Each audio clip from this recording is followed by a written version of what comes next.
Right, Baby Yoda, do the magic hand thing.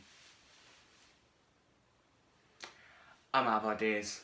Also, this video will contain spoilers for The Mandalorian Series 1 and Series 2. So if you have not seen it, go and watch it and go away.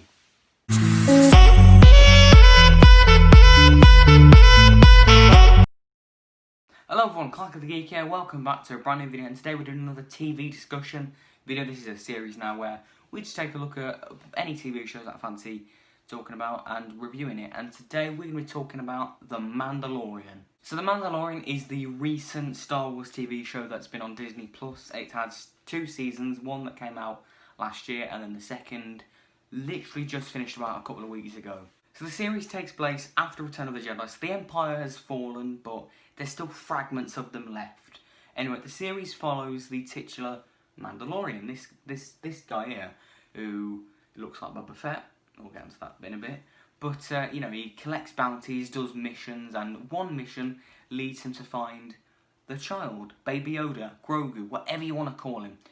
Yeah, and over time, the Mandalorian sort of grows to care for him, and he sort of takes care of him and protects him, and they sort of form a bond, and they'd go on all these missions and adventures throughout space. So let's talk about what I love about the show. So first of all, the production values are fantastic. I mean, it is a TV show, but honestly, it honestly looks like a movie. I mean, there are some limitations to it, but it does look really cinematic, you know, like the sets, the locations, the props, the costumes, the spaceship battles, and the lightsaber duels at some points, and you know the ground battles, you know, the blasters and stuff.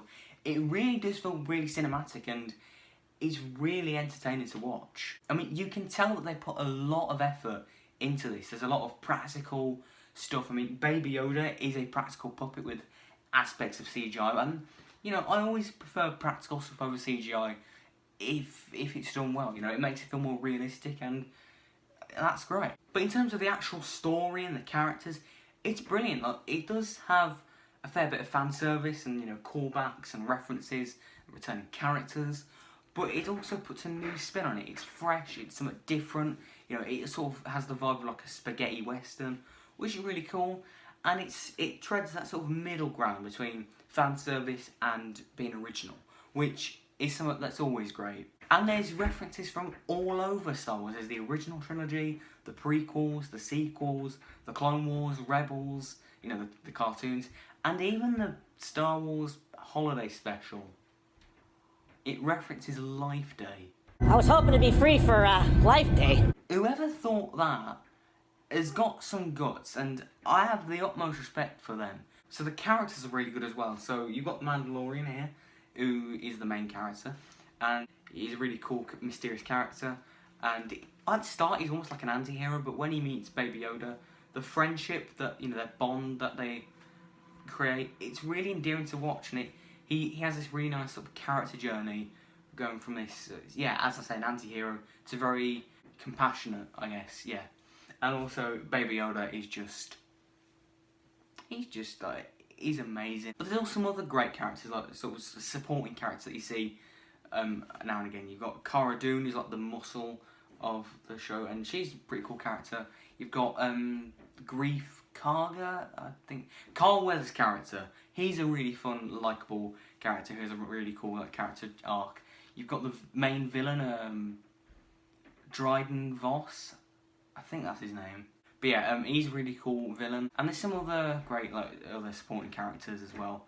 And there's also some really cool returning characters, which more happens in like seasons 2, because in season 1 it's sort of more standalone. There are plenty of references, but season 2 it goes a bit deeper into the Star Wars lore. You've got Boba Fett returning with Tamara Morrison, who played Jango Fett in Attack of the Clones, coming back, and it is great to see Boba in proper action. Then we also see Bo-Katan from the Clone Wars cartoon, and yeah, she's great. She's another Mandalorian. Then we see Ahsoka from the Clone Wars and Rebels cartoons, who's an absolutely brilliant character. It's great to see her back in live action.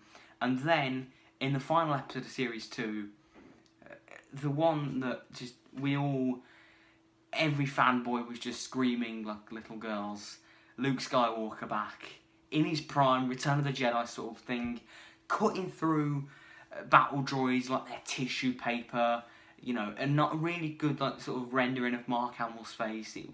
I thought it worked, and it was honestly, oh my god, it was brilliant. It was absolutely brilliant, and that's what the show's done. It's really sort of united the fans, you know, like that final with Luke Skywalker, like that final episode is, I haven't seen a single sort of negative thing about it, and considering it's got a 9.9 out of 10 on IMDb, that's saying something, isn't it? But the fandom has just been united by the show, you know. It's got aspects of all different Star Wars properties, and people love Star Wars for different reasons, you know. Some people love the originals, some people feel nostalgia for the prequels. Me personally, I have a fondness for like the Clone Wars and Rebels cartoons. I remember watching them. Yeah, it was great seeing stuff from all different bits of Star Wars, and it's not been divisive. Like the recent Disney movies, like The Last Jedi, that was a really divisive film, and it's kind of what put me off Star Wars for quite a long time.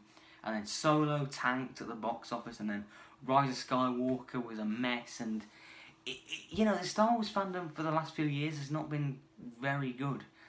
But The Mandalorian has just united people. It's just fun, it's entertaining, it's emotional, it's action-packed, and it's just been fun to enjoy Star Wars, you know, and that, nothing more, nothing less. So I hope you enjoyed the video. Be sure to like, subscribe, comment, click the notification bell. If you've seen The Mandalorian, what do you think of it? Do you like it? Do you dislike it? If so, you know, just say in the comments. And this is Clack of the Geek, signing out.